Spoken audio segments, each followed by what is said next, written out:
Hello, everyone, and welcome back to Conversations with Tyler. Today I am here with Diarmaid MacCulloch. He has a new book out, Lower Than the Angels, A History of Sex and Christianity, which I recommend very highly. In fact, all of his books are excellent. He is one of those historians where each and every book he has done is worth reading. He is Emeritus Professor of the History of the Church at Oxford and now a Senior Research Fellow at Oxford. Diarmaid, welcome. Thank you very much. Nice to be here. In the history of the West and the world more generally, why does it seem that monotheistic religion and monogamy are so closely correlated? A good question. They are not always closely correlated. They certainly weren't in Judaism. Judaism is a form of religion in which, let's call it very, very precisely, polygyny rather than polygamy. Polygyny was a feature of Judaism really into the 20th century. In cultures where there were Jewish communities in Islam, then polygyny survived within living memory. There are people alive, Jewish people alive, who would have known that polygynous context. In the West, it is further back with Judaism. It's the 12th century when Jews ceased to allow polygyny in such circumstances, and I suspect that is because the pressures of Western society around them, Western Christian society, forced them into a monogamous form. And conversely, monogamy was a feature of two great civilizations behind Christianity, which were not at all monotheistic. That is, Greek and Roman civilizations, most unusually in the ancient world, were monogamous. And I strongly suspect, we may talk about this more, that this is the reason that Christianity decided to stick with monogamy against its cultural background in Judaism, because it wanted to make an impression on Greek and Roman society. So you've got to be monogamous, otherwise that society will just not listen to you. But there seems to be a feature of Greek and Roman societies emphasizing intellectually a kind of subordination in sexual relationships. Oh, yes. Christianity at least pretends to abolish. Why that shift? Well, it didn't abolish it, really. But intellectually it's trying to, right? Intellectually it's trying to, yes, and its great liturgical action is an affirmation of equality between the sexes. That is baptism. When you compare that with the entry rite into Judaism, which is male circumcision, you see the difference. That to be, in a sense, fully Jewish is to be a man capable of being circumcised. Now, Christianity introduced a new form of initiation to the religion, and that is baptism. It's very difficult to see where it came from. It's not a prominent feature of Judaism before, or any of the religions around, but it's there very early indeed, so that that leader who became subordinate to Jesus in the Christian faith, John, was known as the Baptist, because this was the thing he did, and we don't really have any records of Jesus doing baptism, but John did. So here is what became the way you become a Christian. And of course, unlike circumcision, it's something which both men and women can receive, and they did. So yes, you're right. In that sense, Christianity had structured itself towards equality, but in so many ways, the history of the last 2,000 years is a stealthy march away from that idea in order to impose the normal patterns of the ancient world, which are male-centered and which women have a subordinate role. That's the history of Christianity, and that may be something which is now changing. Well, it certainly is changing. Since the 19th century, we've seen in the ways in which women have increasingly asserted themselves in the Christian faith on an equal basis, so much so that so many churches now will allow women, welcome women even, to be clerical people within it, clergy within it, have an ordained role within it. And that initial egalitarian tendency, you think that's a genuine innovation in Christianity? I do. I can't see where it came from otherwise. The crucial test is circumcision versus baptism. And it is there in remarkable fragments within the New Testament record, that set of writings which the Christian community created on top of the Hebrew Scripture, which became its Old Testament. Well, the New Testament contains the writings of Paul, which are the oldest writings within the New Testament, and there are texts within what we now call 1 and 2 Corinthians, that is, 2 letters to the Christian community in Corinth, in which, in the first one, chapter 7 now, there is an essay by Paul on marriage, and it contains a most extraordinary statement about the relationship of married people, the bride and the groom, the man and the woman. And it says in a very conventional ancient way that the wife's body is not her own, it belongs to the husband. Yeah, that's what you'd expect. Any ancient culture, but then it reverses it. And it says, likewise, the man's body is not his own, but is owned by his wife. Now that is really extraordinary, and it is new. It is our mystical statement that the relationship between man and woman is a relationship of physicality. This is about bodies, but it is also a relationship with the assumption that there is something mystical about marriage, which makes it a central part of Christianity. And actually, most generations of the church since, in the last 2,000 years, have put that aside, particularly in Eastern Orthodox Christianity. They've spiritualized it away, so it is no longer about bodies. You can see this in the great Greek theologian John Chrysostom, who said it's about an equality of esteem or chastity or financial support, anything but a physical body. Now, the Western tradition didn't do that, very interestingly.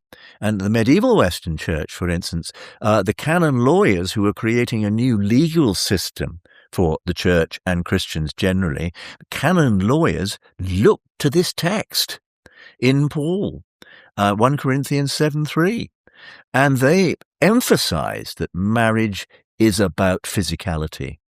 So much so that the church, for the first time really, said that marriage was characterized by procreation, must be characterized by the possibility of procreation. So you get this coming back. But actually, at most times in Christian history, they haven't gone with this Pauline idea.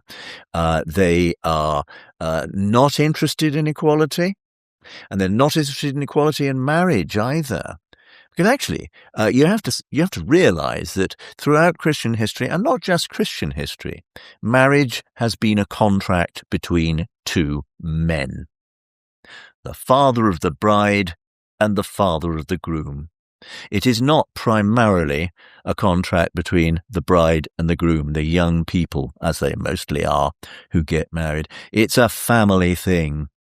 And isn't spousal consent an important idea by the 12th century? Or yeah, exactly. By the 12th century, yes, yeah. Part of the great revolution of thinking about marriage and sex in the 12th century. But that's 1,200 years, more than half of Christian history. We must, I'm sure we will, talk about the importance of the 12th century in the West, which transformed so many different things about marriage and sex. Where does that shift come from in the 12th or arguably even the 11th century? It is because of changing ideas about the Eucharist, the bread and wine, and what they mean in the Christian life. Increasingly, the Western Church emphasized that bread and wine in Eucharist are body and blood of Christ, the Saviour, and that they are created or made into that by the act of a priest.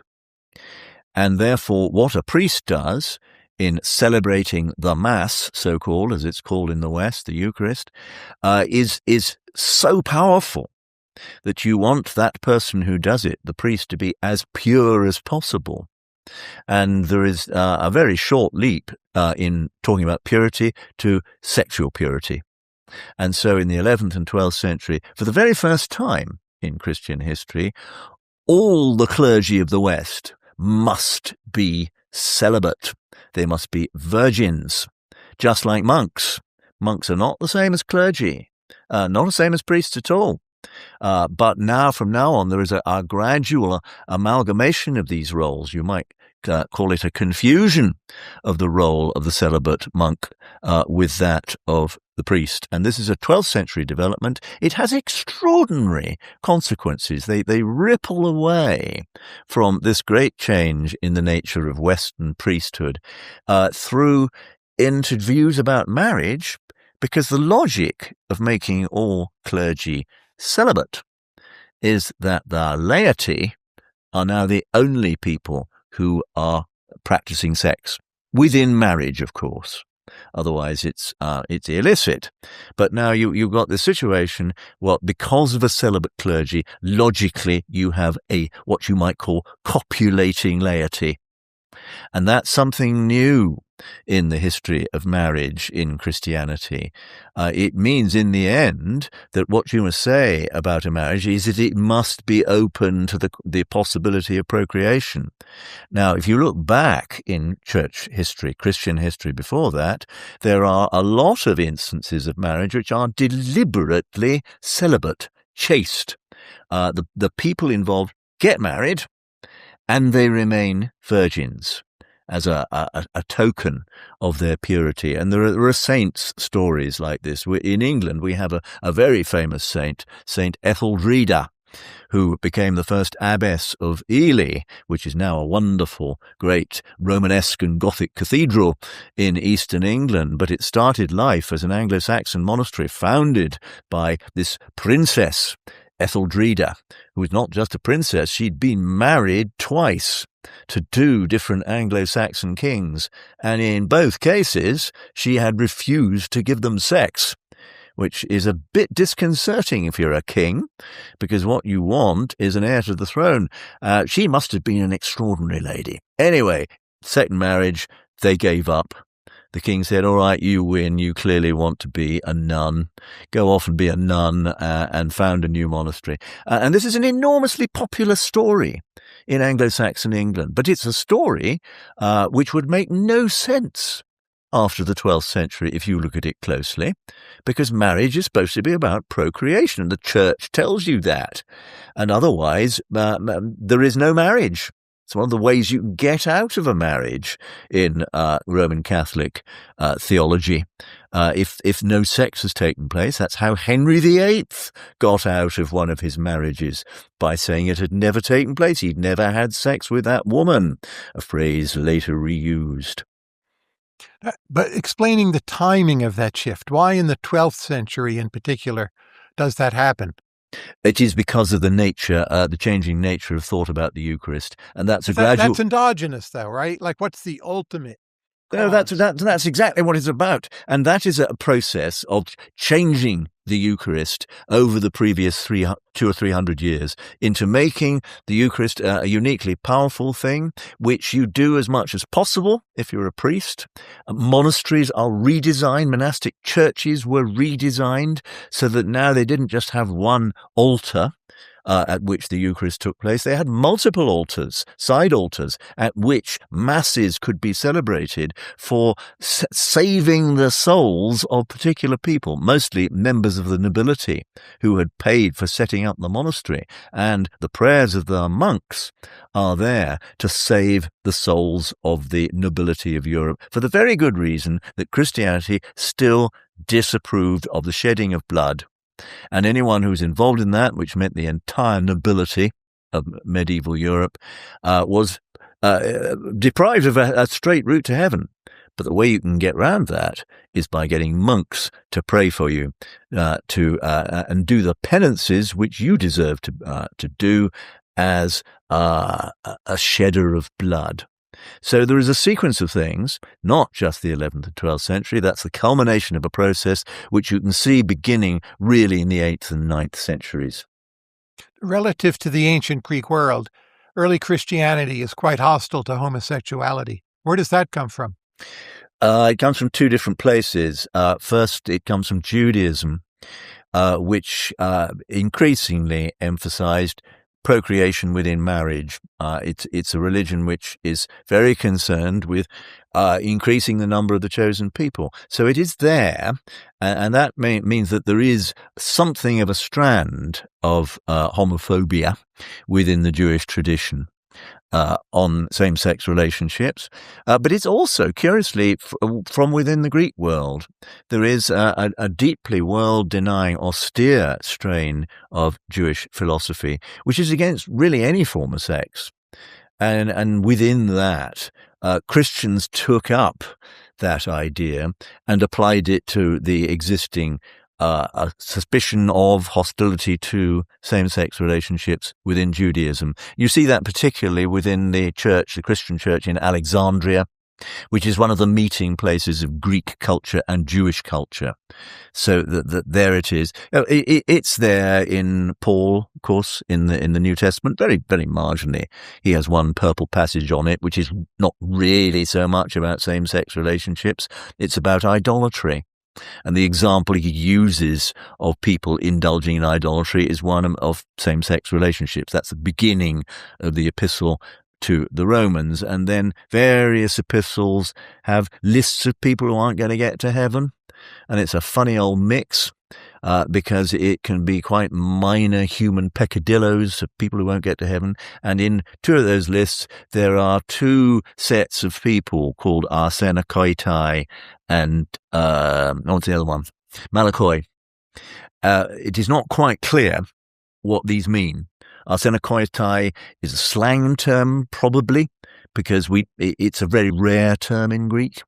So it's probably something which was used in the marketplace in the Eastern Mediterranean. Now, the other one means simply the soft. Put these together, and you may have the two sorts of relationship that you get in the classical version of same-sex relationships, which is an unequal structure between a younger and an older partner. That is a passive partner and an active partner. And they may be, on one side, arsenakoitai, on the other side, malakoi.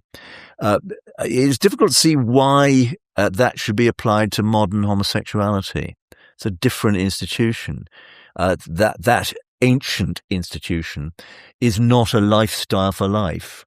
It's a phase that people go through in their heterosexual lifestyle or their general lifestyle. So both partners would be expected to go on to be involved in a heterosexual marriage. And notice it's also unequal by structure. It's about educating the younger partner in the ways of the first Greek world. So yes, there is hostility to there, and you look at Christian history, there's not much change there at all. Whereas if you look at Islam, there is much more acceptance of same-sex relationships in a rather traditional way, in a way rather like that of non-Christian Greek and Roman society.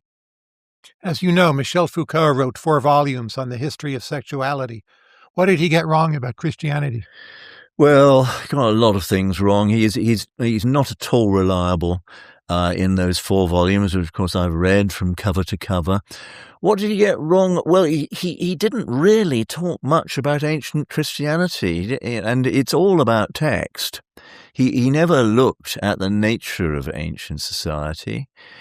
He also has particular agendas, some of which I agree with, some of which I don't, about power in relation to historical process.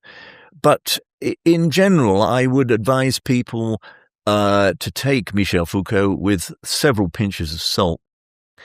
He was a pioneer in looking at same-sex relationships, and he was of a decade in which there were several pioneers. There was the American scholar John Boswell, for instance, writing about such matters. There was an English scholar called Alan Bray, and they're real pioneers, the 3 of them, on such matters as same-sex relations.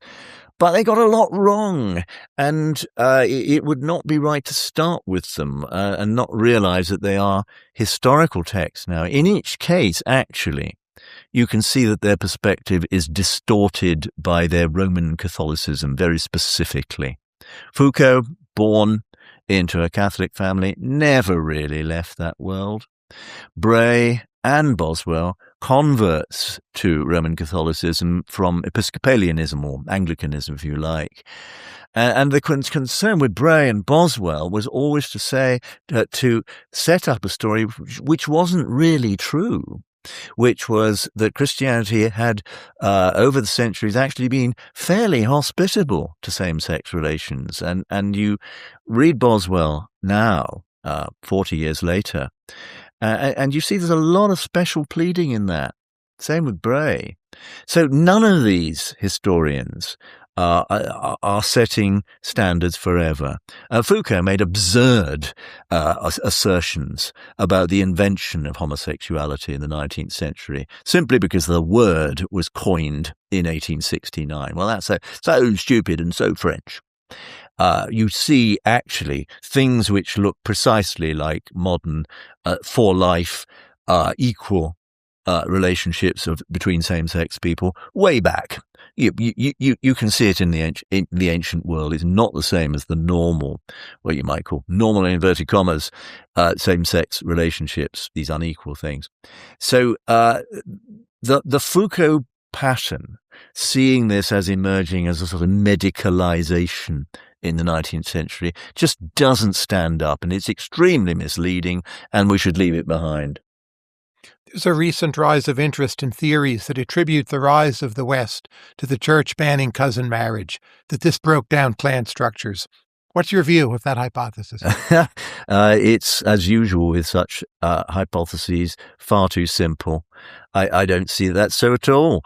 Cousin marriages went on as being a feature of Christianity, particularly if you've got a pope to dispense such marriages in the West. What could one say about such a theory? Clans, families were not broken up by Christianity. By far the reverse. Those structures did not change very significantly. So, no, I don't think that really works at all. Why does Islam so emphasize the sexual desires of women relative to Christianity? A good question.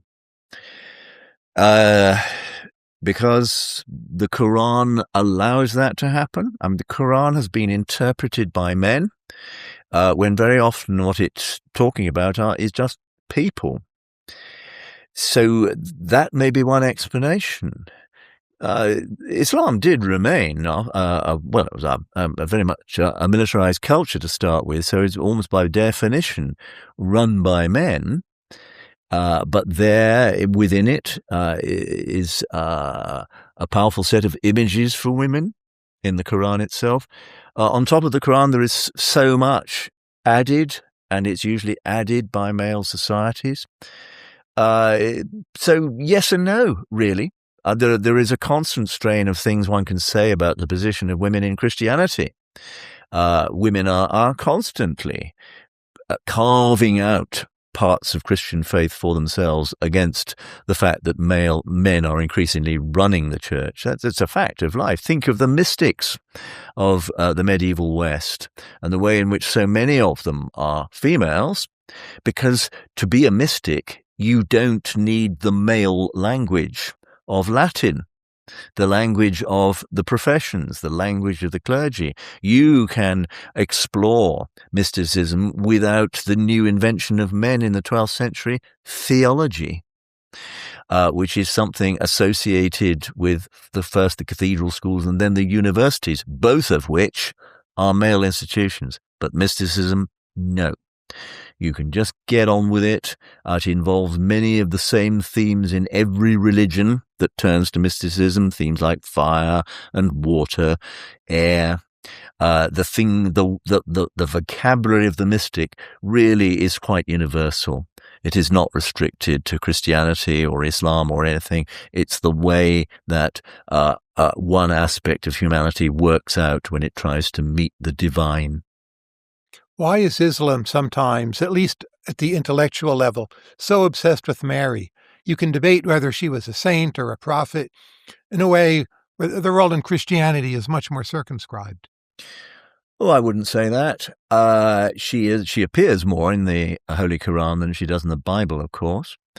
But that is clearly the influences on the creation of this book, which are probably forms of Christianity, Miaphysite Christianity in what is now the Arabian Peninsula. Yes, she's there, and she is named, unlike I think any other woman in the Quran. The relationship is therefore complex and interesting, but so is that of Jesus to the other prophets within Islam. He is given a place of great honor, and naturally also his mother gets it. Mary's position in Christianity is, as you know, complex, and it is a construction of the later church on extremely scanty evidence in the New Testament. The picture of Mary in the Gospels is not entirely positive. The picture of Jesus' relationship with his family, with his brothers and sisters, is not entirely positive. So on one occasion in the Gospels, they turned up to say, hi, we want to see him. And Jesus looks around and says, well, actually, these people are my brothers and sisters. Implication, you're second class. And one's got to deal with that.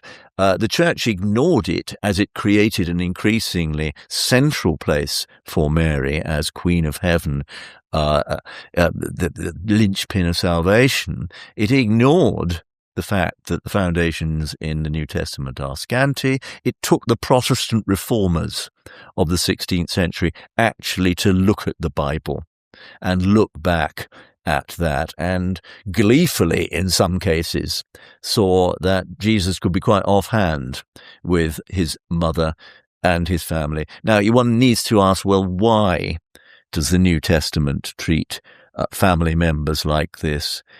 I think one way you can account for it is by saying that the New Testament is written by the winners in a very particular conflict.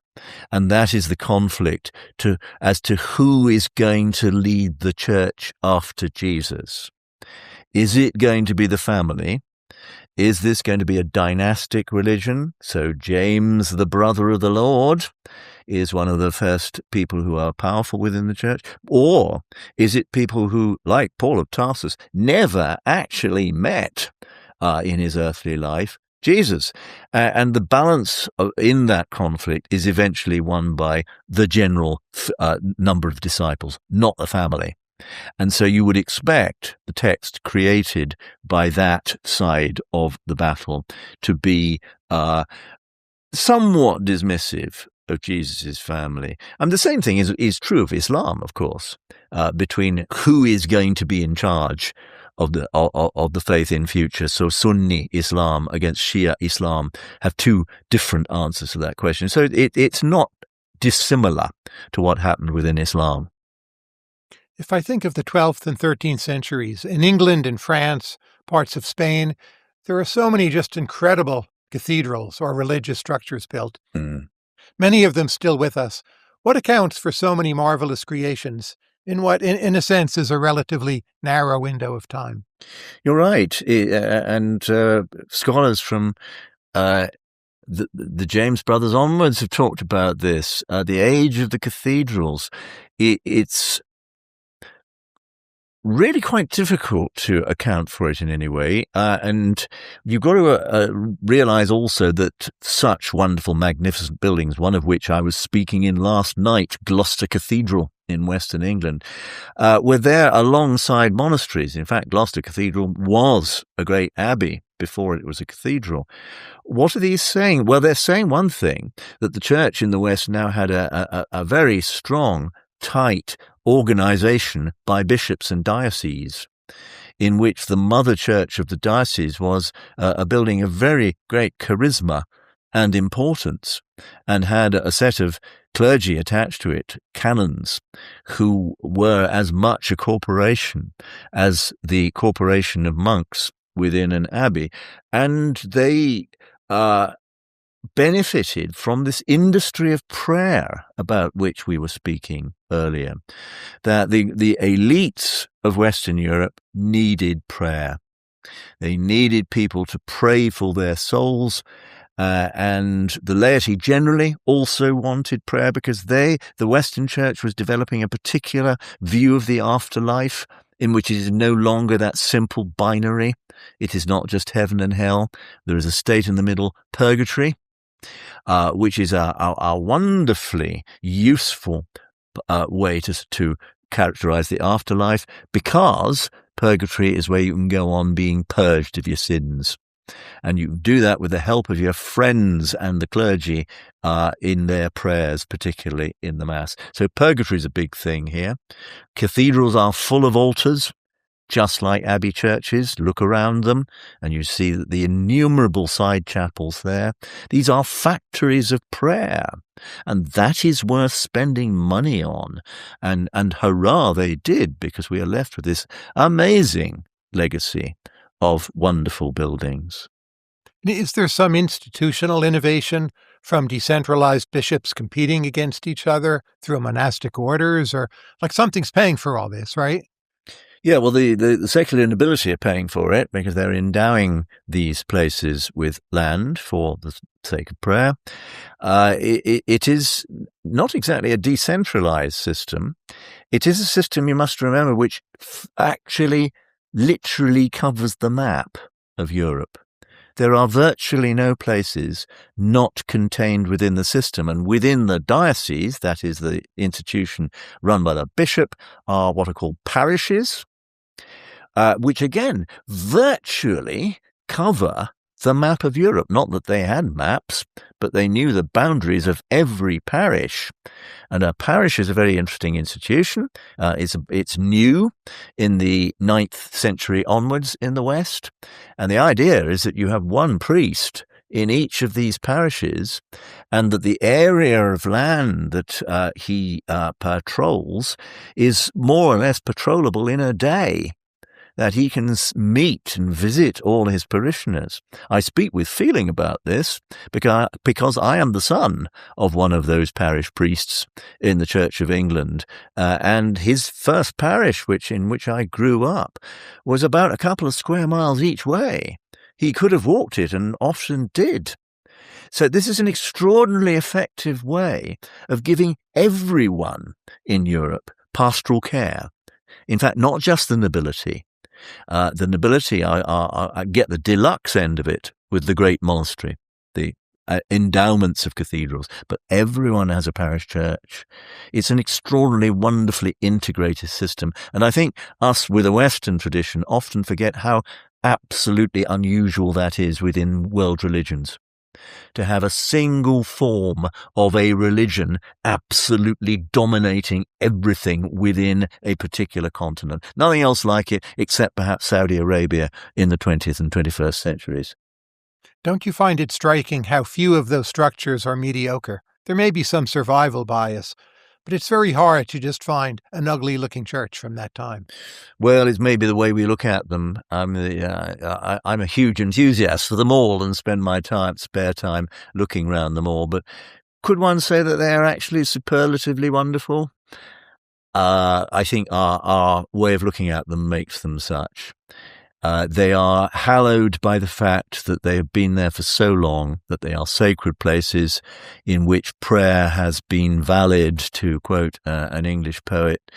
It's a wonderful thing they're still there. And as you know, in England, we still have that rather unusual thing, an established church, which is there to administer all of them, look after all of them, and you can walk from church to church. And so many of them are still medieval. Yes, it's a wonderful thing. True, of course, in Eastern Orthodox places too, in Greece, in Bulgaria. If you had to pick a favorite in England, what would it be? Oh, now you ask me an impossible question there, but probably I would say it is the church which my dad served when I was a little boy, when I was 4 till 20. the Church of St. Mary in Wetherden in East Anglia, in the county of Suffolk, a church in which you had every architectural style from the 12th century through to the 20th. There were furnishings of every age, parts of the building added at various times. So it was a wonderful textbook for a bookish boy like me to grow up with. And I think, mentally apply that church to every church that I visit afterwards, however huge, like Gloucester Cathedral last night. Why are there still a fair number of English Catholics, but so few in the Nordic countries? No, an interesting question. Lutheranism became much more universal in the Nordic countries. Catholicism did not survive there. The government, the monarchies of these countries were, I think, much more thoroughgoing in suppressing it. I think the nobility also decided to go over to the Reformation fairly uniformly in Sweden, in Norway, Denmark. So, and of course, it does matter when the nobility make decisions. In England, they were divided, so quite a lot of the nobility and gentry did stick with the old faith, maybe because they admired many of the bishops of the old church. And I did a little work of research on this in my younger days, in which you could see that those gentry who stayed Catholic after the Reformation were often those who had personal ties to the great bishops of the pre-Reformation church. Yeah, the picture is very different in England to that in Scandinavia. But also remember that extraordinary counter case, the case of Ireland, where the government became Protestant, as it did in England, but the great bulk of the population did not go with it. And the story of Ireland is a story of the rejection of the religion of the upper classes, right through to the present day, when they've now rejected so much of Catholicism too. So fascinating different stories next to each other there. Now, you're one of the best-known historians of the Reformation, and there's a very standard account. The printing press comes, Bibles can be published and printed more easily, more cheaply. That leads to the Reformation. Are there any aspects of that story that you're skeptical about? No, I wouldn't say I'm skeptical about that. That's certainly true, that the circulation of texts, particularly biblical texts, is really very important in late medieval Europe. And it's not that the Catholic Church in general forbade such texts. It just didn't see where they might lead. But I think there's something very significant about the Reformation which is underplayed. Those who know about it and talk about it, look at Martin Luther, for instance, and they use a piece of theological jargon about the Protestant Reformation. They talk of justification by faith alone. Who knows what that means? Well, what it means is that salvation is really in the hands of God, not in the hands of the clergy. Now, that's the important thing, that one of the things which Martin Luther did very quickly as he began unfurling his own instincts about the need for change in the church was to make sure that the clergy once more would marry. They would become like lay men in that they had an equal right to have marriage and families, and that made them the same as the rest of the world. Martin Luther's concept of the old church, the church he was rejected, was one which had played a huge confidence trick on the laity of Europe by saying that clergy are special. And the way we're going to make them special is by making them celibate. So making all clergy married, which is effectively what happened in the Protestant Reformation, absolutely transforms the rules on marriage and sexuality generally. Because from then on, actually, the clerical family is the model of the Christian life. Previously, the model of the Christian life had been that of the monk, the celibate clergy, the celibate priest. And now that is absolutely reversed. Protestants destroyed most of the monasteries, yet a few in Lutheran countries, but very few. Otherwise, this absolutely central part of medieval Western Christianity, the monastery, was absolutely eliminated. And in what is in its place? The parish, the minister in his parish, with his wife, with his children, one of whom is me. So I'm particularly passionate about this thought that Protestantism put the minister on the pedestal as the way that all Christians should live, not just clergy.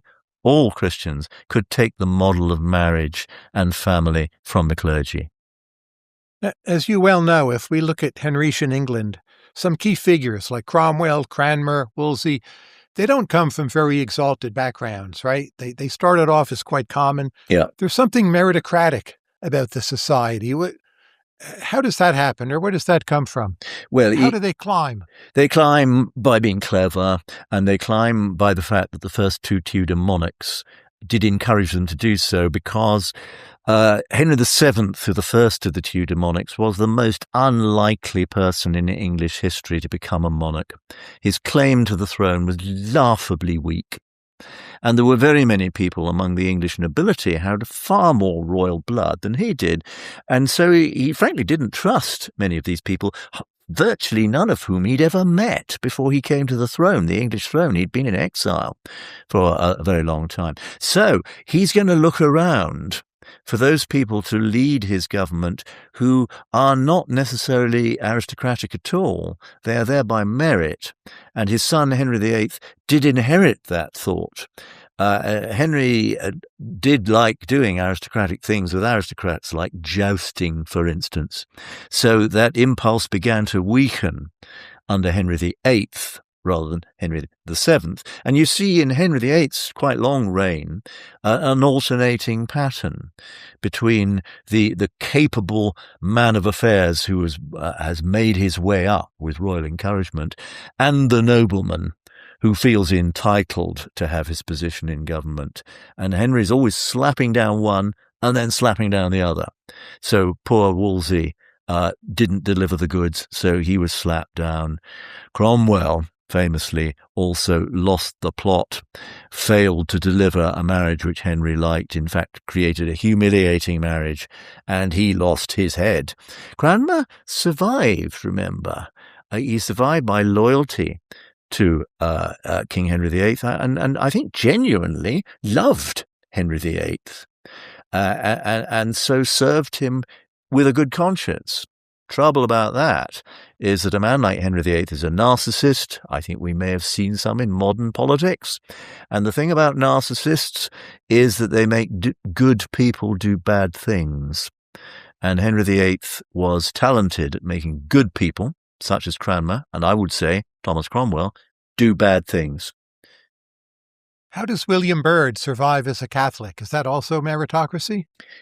Oh, yes, it is by being a composer of genius and having a patroness, the Queen, who appreciated very good music. Elizabeth was a Protestant, but she was a slightly odd sort of Protestant. She disapproved very intensely of religious fanaticism of any sort. She had an eye for beauty in music and architecture. And music is actually rather cheaper for a monarch to patronize than lavish buildings. Doesn't cost so much. And she also genuinely loved it. She was the person who saved the English cathedral in the wonderful form that I experienced it at Gloucester last night. She approved of cathedrals because she approved of their music. And she gave patronage to the choirs and had her own choir, the Chapel Royal, which encouraged the cathedrals to go on doing this really rather elaborate form of music. It's more elaborate than any other form of Protestantism, even the Lutherans, whose music can be very elaborate. But now, if you want to look at the most important person in the whole English Reformation, the person who set the patterns for the Church of England and the England as a whole in the 16th century, it's Queen Elizabeth I. It's not Henry VIII. It's Elizabeth I.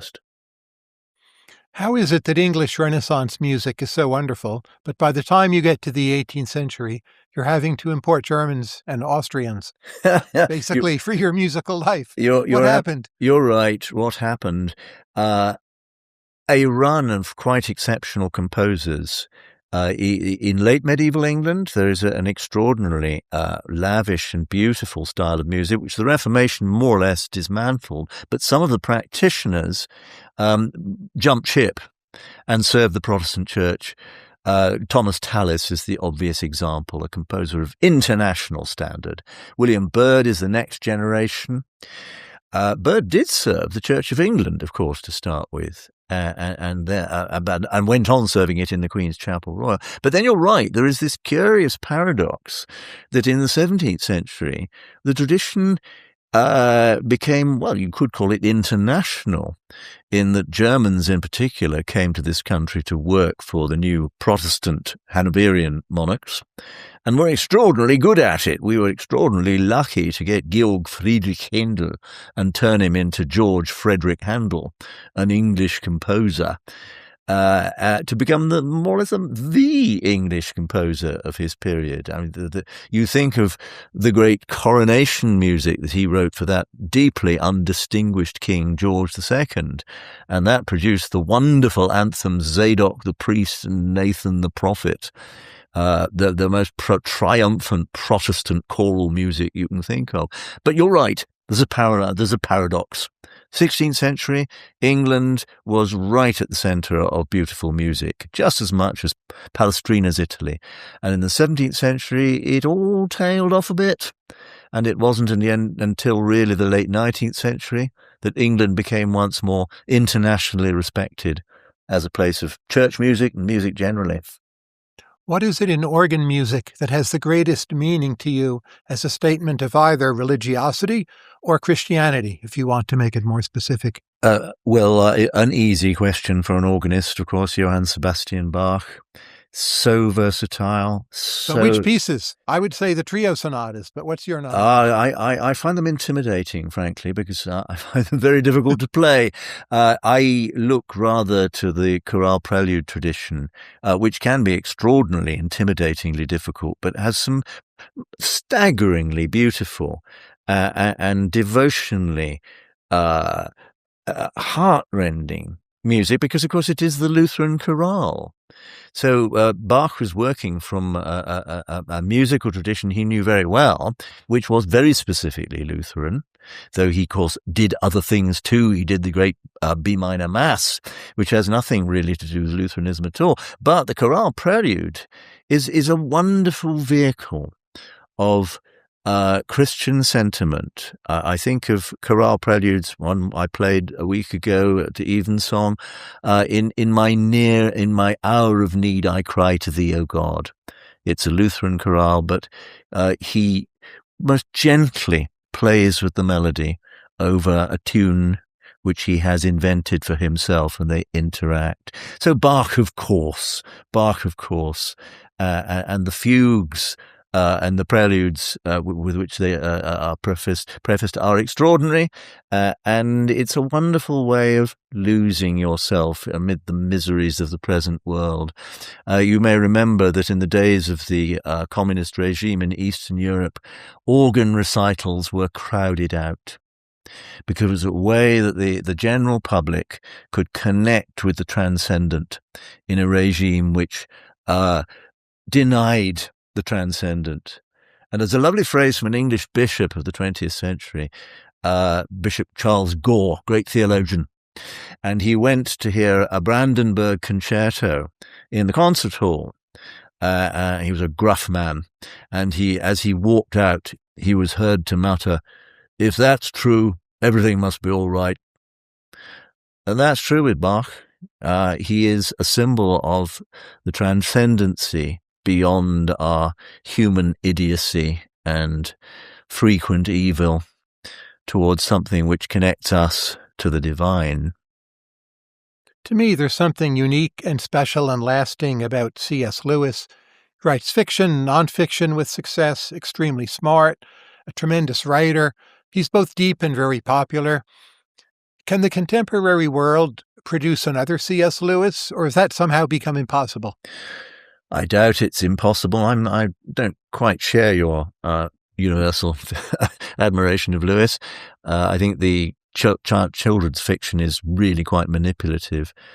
In which case, talking of children's fiction, I would look to Philip Pullman, who, of course, isn't a formal Christian believer, but seems to me to talk about profound issues in a way which can engage children very much. I guess one could look to Rowan Williams, and I would look to the poetry of our former Archbishop of Canterbury as perhaps his most lasting work.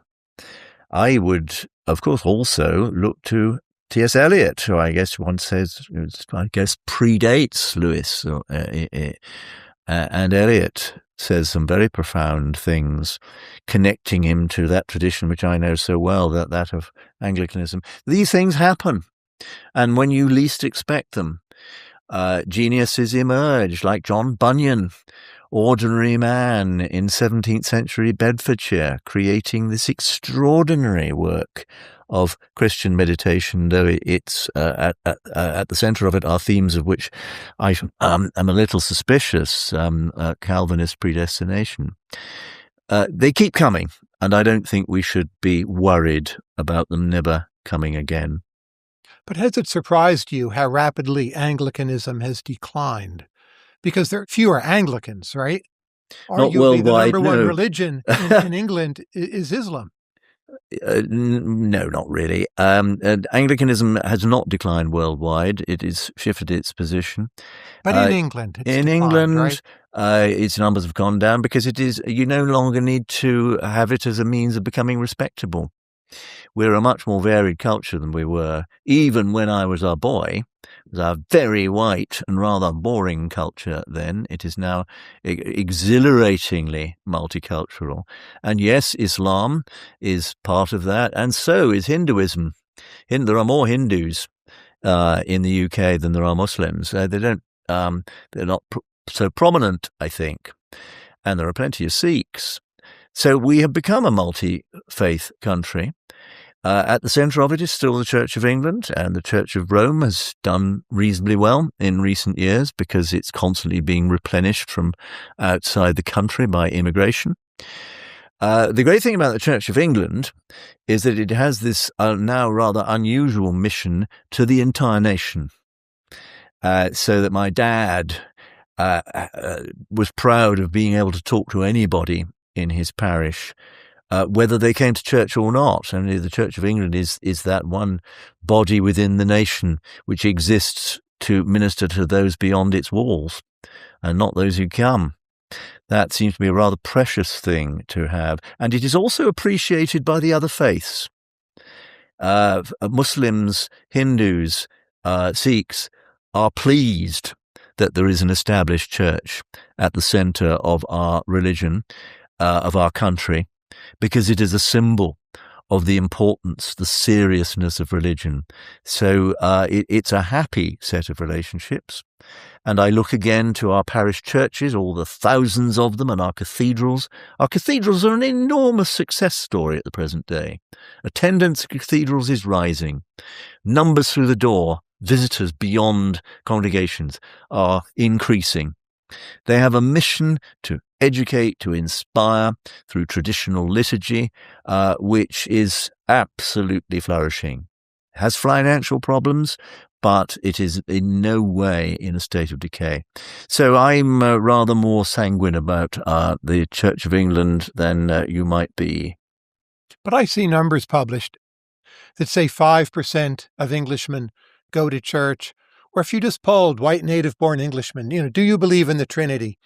How many millions would say yes, compared to the number of Sikhs, Hindus, and Muslims that would profess a loyalty to their religions? Isn't it, in terms of actual belief, now a minority religion in England? Well, I think you're comparing apples and carrots, really, because what you'd be examining with Muslims, Sikhs, Hindus, is a religion based on practice, not on systematic thought or theology. These are religions of orthopraxy, to use a piece of technical jargon, not orthodoxy. And that makes you a very different sort of practitioner of religion. Christianity, Anglicanism, they're religions in which you may know a lot about technical matters. You may not. You may do what the Hindu does and just go into a sacred space.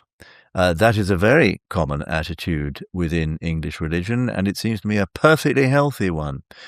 Doctrine, theology, yes, Christianity is a religion of such things, but that's not all that there is to it.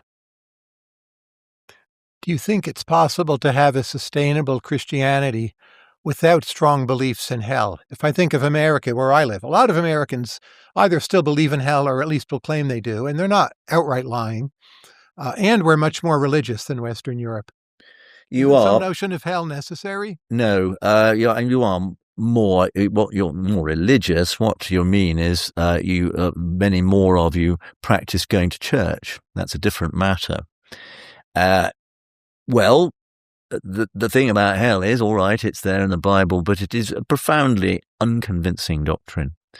Human beings are very capable of creating hells, and there is certainly an aspect of human existence which is deeply, deeply inflected with evil.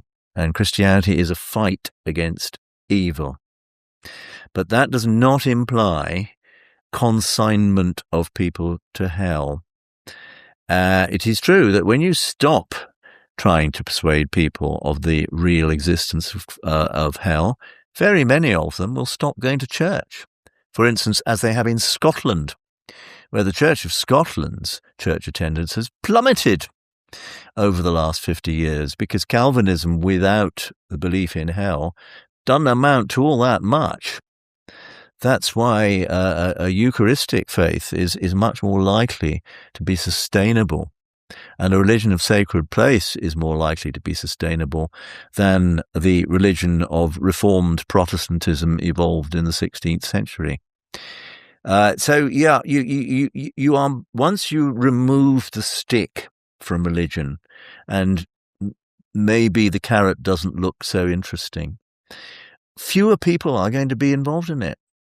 That is inevitable. We in England used to have church going as a form of social contract. You went to the Church of England, particularly if you were respectable, or if you wanted to make a statement, you went to nonconformist Protestant churches, or if you wanted to make a statement about your culture and maybe ethnic backgrounds, you went to the Roman Catholic Church. That is no longer the case so intimately. I mean, you also need to look at cases like Scandinavia, where the number of regular churchgoers is very small, but the churches show no sign at all of fading away and are very high in public esteem. And the extraordinary situation in Denmark, where church-going is not very prevalent, I know 10% of the population, whatever, but 80% of the population have been baptized and are taking their children to be baptized. It is part of a way of being Danish. That maybe you might call that folk culture, but it is a form of Christianity which may have equal validity. It's been called belonging without believing, and that may be a form of Christianity which does not depend on orthodoxy, but like so much Judaism depends on orthopraxy. Things you do in religion form your religion. Last set of questions. Are there common barriers or issues that prevent today's young historians from becoming great older historians? Or another way to put it, can there be a younger version who will become a you? Oh, well, I wouldn't wish to flatter myself by hoping that would be the case. It seems to me... Think about the number of books you've written, the number of topics, how incredibly originally and well-researched the Cranmer biography is. It seems harder to attain that now. Oh, I don't think so at all. The whole work of a historian in every generation is to look at what the previous generation say and say, well, I don't think that's quite right. The emphasis is all right. Or perhaps more importantly, you have simply not listened to things which I am now going to listen to. I noticed that in my younger colleagues. We have an extraordinarily flourishing world of church history in the University of Oxford, with seminars packed out with enthusiastic young historians. How we're going to pay for them in the future is another matter. But there are still extremely able people coming through the system. And that is because of the wonderfully self-renewing nature of the historical profession and its inquiry. I quote in the book, you may have noticed, the remark of an Indian historian of the 20th century, Sir Jadunath Sarkar, who was Vice-Chancellor of the University of Calcutta in the 1920s. And Sir Jadunath, under the British Raj, was also the chairman of the Imperial Records Commission for the Indian Empire. And they met one day in 1937, a committee meeting of the commission, and he dryly observed that civil servants within the Imperial Record Office in New Delhi were worried that giving access to the general public to all their archives would unsettle many settled facts. Beautiful piece of irony. And that is what historians do. We look at settled facts and we unsettle them. And that is good for human sanity. It's why you do it. It's not just my curiosity as a boy in that Suffolk church about it. It is to keep the human race sane and to stop it listening to lies by setting down historical method for judging what is true and what is false. So we are the profession, historians are the profession, which keeps the human race sane. We don't give you a cure for cancer. We don't give you a rocket to the moon. Those things can be done by mad people. But what we do is show you what are the sane things in society and what can be a sane future. Last two questions. First, what will you do next in terms of writing? And second, what do you want to learn about next? Good questions both. Well, I am 74. And I think I may be entitled to a rest. I've been writing books for 50 years. And I think this last book on sex and Christianity is the widest topic I've covered, and it may be the most important. It is part of my campaign to make the world sane. And what I'm doing at the moment is talking about it as I'm talking to you, as I talked in Gloucester Cathedral last night, to very large audiences. In St. Paul's Cathedral in London, when we launched the hardback version of the book, we had an audience of 1,000. And when you're getting that sort of number, you think, well, this is an important topic. I'm not sure there is anything which I can see, which I can do, which is as important. And inquiry, you ask me. Well, one thing I love to go on doing is simply travelling around English parish churches, looking at them. I may have seen, 6,000. Well, that means there are 8,000 to go. And each of them is like meeting a new person and teasing out a new story. So it may be that that's the way that my final years go.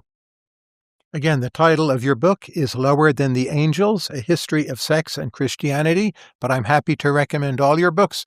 Diarmaid MacCulloch, thank you very much. Thank you. It's been a pleasure.